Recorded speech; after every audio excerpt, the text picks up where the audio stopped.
When people talk about the airports that run American aviation, they say JFK, they say LAX, they say Chicago O'Hare. Nobody says Houston, and that is exactly the point. George Bush Intercontinental Airport handled 48.45 million passengers in 2024, more than LaGuardia, more than Boston Logan, more than every airport in the Southeast except Atlanta. It is the second largest U.S. gateway to Latin America on Earth. 9 of United Airlines' 20 busiest international routes depart from it.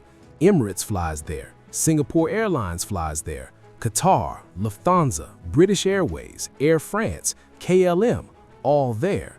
The airport generates $40.6 billion in economic activity annually. It supports 207,000 jobs in the greater Houston region, and United Airlines, which controls 72% of all passengers, is spending $2.5 billion to rebuild it from the ground up right now, while also breaking ground on a new $177 million maintenance facility in March 2025. This is not a minor hub. This is not a regional airport that got lucky.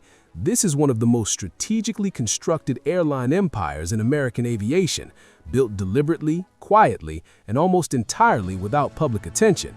Here is the full story of how it happened and why it matters. To understand why United controls Houston, you need to understand what United actually acquired when they merged with Continental Airlines in 2010. Continental wasn't just an airline, it was a Houston institution. The carrier had been headquartered in Houston, operated its primary hub at IAH, and over decades built the most comprehensive Latin America network of any U.S. carrier, all routed through a single airport in the energy capital of the world.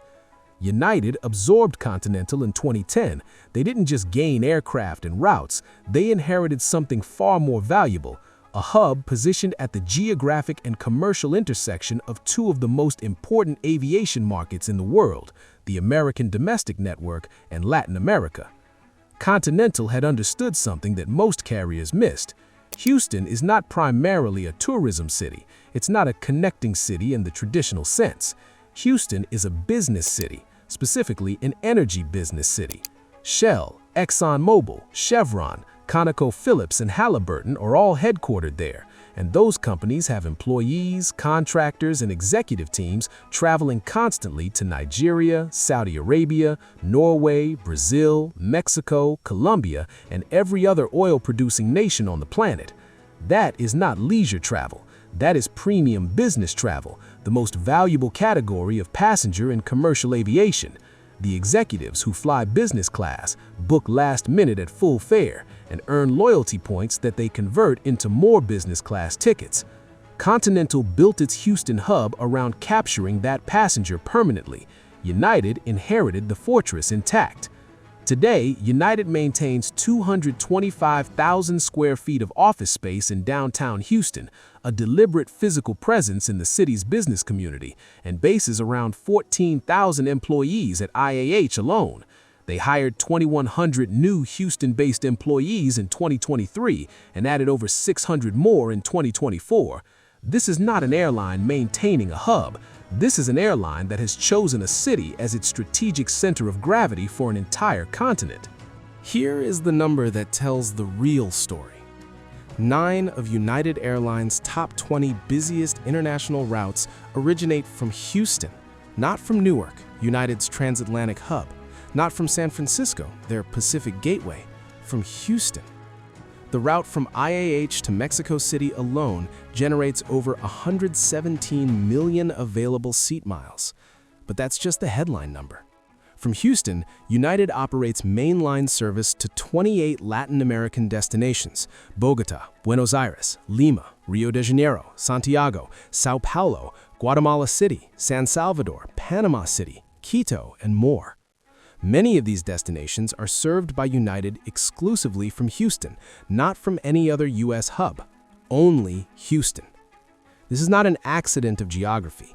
It is the result of decades of deliberate route construction, slot acquisition, and bilateral agreement management that Continental built and United has continued to expand. The strategic logic is straightforward once you understand the market. Latin America's fastest-growing economies, Brazil, Colombia, Chile, Peru, have deep commercial ties to the U.S. energy industry. The executives and engineers who move between Houston and Sao Paulo, between Houston and Bogota, between Houston and Lima, are not flying for fun. They are moving capital, technology, and expertise between the world's most important oil-producing ecosystems. United doesn't just serve this market, they dominate it. American Airlines runs a competing Latin America operation through Miami, which remains the largest U.S. gateway to Latin America. But for the South American routes specifically, for the energy industry routes, for the corporate business travel that generates the highest revenue per passenger, Houston gives United a positioning advantage that Miami cannot replicate. And it extends beyond Latin America. In 2024, IAH moved over 552,300 metric tons of air cargo, specialized freight serving the energy, aerospace, and manufacturing sectors that call Houston home. Houston recorded $249.8 billion in exports across all transportation modes in 2024. The airport is not just moving people, it is moving equipment, machinery, and technology that the global energy industry depends on.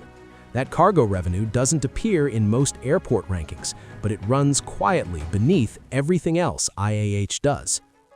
In January 2025, United Airlines closed Terminal B at IAH for a complete rebuild, not a renovation, a demolition and reconstruction that won't finish until late 2026.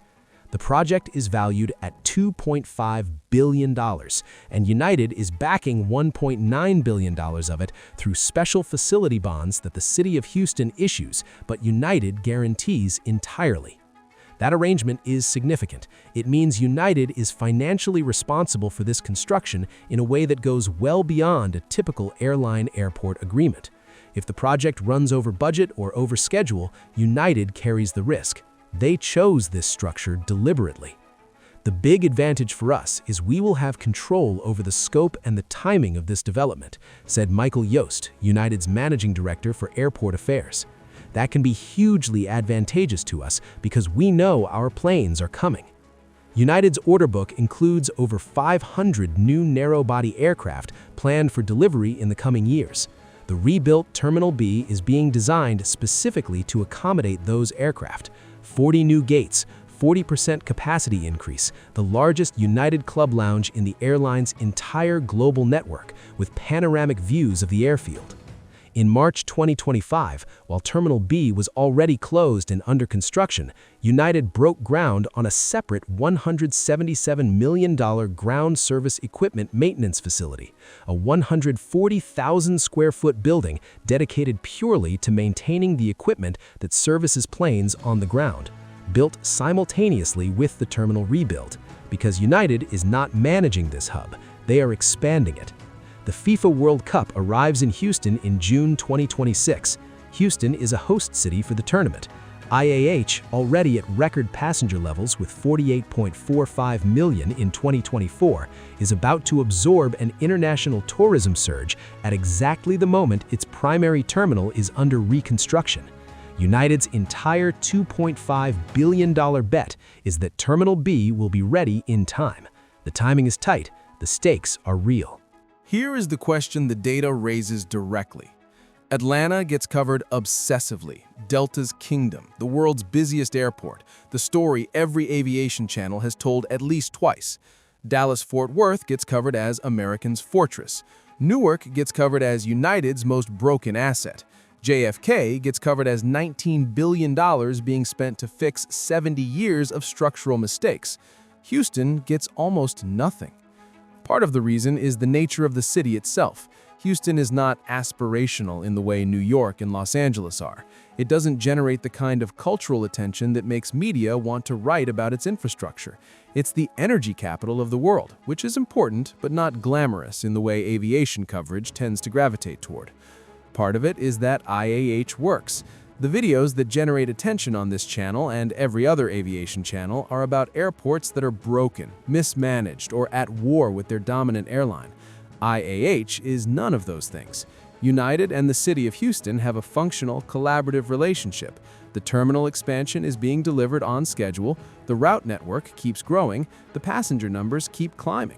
In a world where aviation journalism is drawn to dysfunction, a well-run hub is nearly invisible. But the scale is genuinely extraordinary when you look at it directly. The Houston Airport System, IAH and Hobby combined, handled 63.1 million passengers in 2024. That is a record. The previous record was 60.1 million in 2023.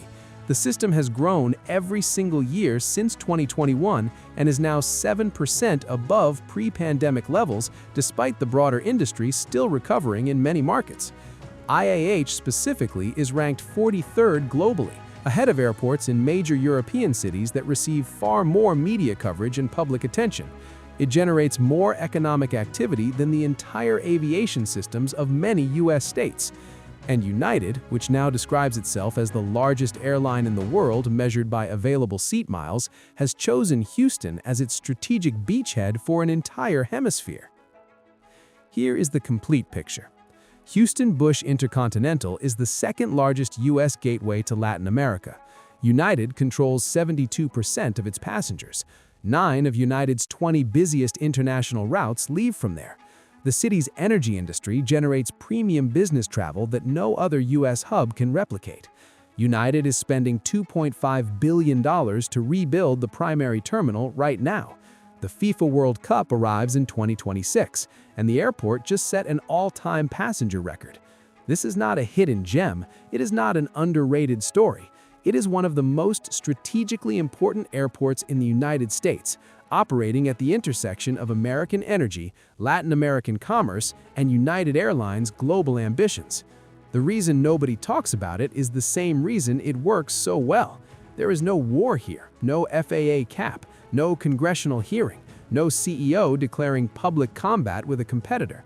Just an airline that chose a city, built an empire around its economy, and has been quietly expanding that empire for 15 years without generating a single headline. JFK is spending $19 billion and will still have disconnected terminals. Newark is under an FAA operational cap because United overscheduled it into collapse. O'Hare became a battlefield because 2 airlines tried to own it simultaneously. Houston works because one airline owns it completely. And unlike every other airport in this series, the airline and the city both want the same thing. In American aviation, that turns out to be genuinely rare.